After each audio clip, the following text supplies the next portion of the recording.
30 secondes, vous avez déjà tous une idée de quels sont les bénéfices de l'action bénévole. Donc, un des bénéfices que nous, on a relevé, il y en a d'autres, mais à travers les études, c'est la création de liens sociaux. Il y a une étude faite en collaboration avec le RADQ qui a pour titre de bénévolat créateur de liens autant que de biens. Ce qu'on a vu à travers les 90 personnes et plus qu'on a rencontrées en groupe de discussion, c'est qu'au-delà, oui, ça apporte concrètement, ça nous apporte personnellement et tout, puis le bénévolat génère des résultats concrets, mais au-delà de ça, le bénévolat génère des liens. Donc, des relations entre personnes qui demeurent très riches et au fondement de l'action bénévole à mon avis. Donc, le lien social, vous savez, en sociologie, ce que ça signifie, c'est l'ensemble des relations d'appartenance et affiliation qui unissent les gens et les groupes entre eux. Puis le lien social, ça représente la force qui unit tout ça.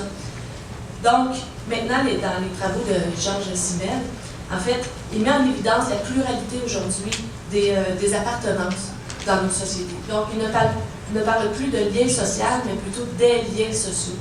Et c'est ce qui caractérise, en fait, les liens sociaux aujourd'hui. Donc, il n'y a pas de disparition de lien social. Il y a une transformation des liens sociaux, ce qui est différent, à mon avis. Donc, le bénévolat favorise la création, la consolidation des relations entre ces personnes, des appartenances entre ces personnes et ces groupes. Donc, des exemples de bénéfices sociaux, en fait, pour les acteurs du bénévolat, il y a les individus. Pour les individus, il y a l'amélioration, la consolidation de la santé sociale, par exemple, la rencontre de gens qui évitent l'isolement, l'établissement de nouvelles relations sociales et de liens sociaux, le déploiement d'un réseau social, le développement d'un capital social individuel, pour une meilleure intégration dans son milieu, etc.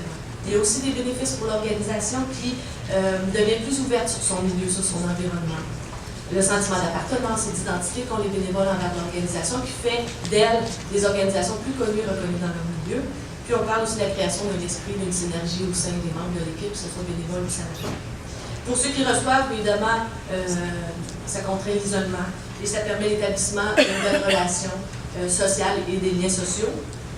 Puis on sait, comme le disait M. Venn, que le bénévolat contribue beaucoup au développement de la communauté, au développement social qui est fondé sur l'action citoyenne, qui, oui, met en valeur les forces, en fait, puis amène une éducation, un apprentissage chez le citoyen, mais également au niveau de la collectivité, puis ça lui permet de progresser culturellement, politiquement, économiquement. Donc, pour la communauté, ça permet à la population de se rencontrer. Le bénévolat aide une communauté à se prendre en charge. Il permet le développement de capital social et des réseaux. Il permet aussi d'améliorer la qualité de vie générale de la communauté.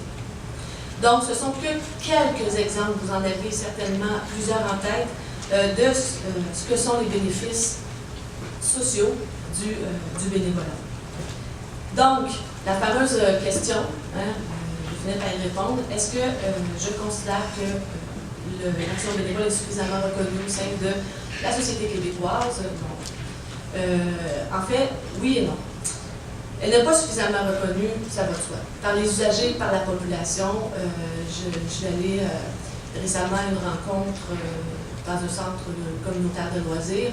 Puis, les gens même du CA ne connaissaient pas certains principes propres à l'action communautaire autonome, qui est le lien associatif, l'importance de la vie démocratique.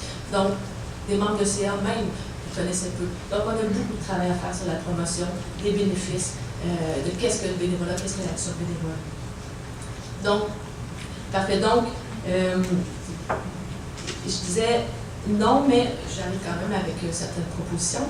Puis, en contrepartie, oui, parce que je suis allée en France récemment, puis il y avait un colloque de la Fonda, qui est un groupe de réflexion sur l'action bénévole et associative en France. Puis, à la lumière de l'action bénévole qui se passe ici au Québec, du nombre d'associations qui existent, de la vie communautaire riche, des organismes communautaires qui œuvrent au Québec sur le territoire, ils sont jaloux de nous. Et en fait, ils nous envient beaucoup. Ils envient beaucoup la richesse de ces organismes-là locaux sur nos territoires. Mais on doit les faire connaître. Hein? Ils existent, mais on ne les fait pas se connaître. On doit les faire connaître et la reconnaissance passe par la promotion des bénéfices de l'action bénévole, par l'ensemble des acteurs du bénévolat eux-mêmes, par le respect aussi des déterminants d'une expérience du bénévole de qualité, Donc, notamment, respect des motivations des bénévoles, soutien des organisations, éducation des usagers et de la population. Et enfin, qui résume en fait les deux premières parties, par sa visibilité. Donc, évidemment, on ne peut reconnaître l'action bénévole si on ne la connaît pas, premièrement. Donc, tout d'abord, faisons connaître qu'est-ce que l'action bénévole à la population, aux usagers, à nous-mêmes. Puis, donc, la reconnaissance de l'action bénévole passe par sa connaissance et par l'affirmation de sa différence et de sa contribution.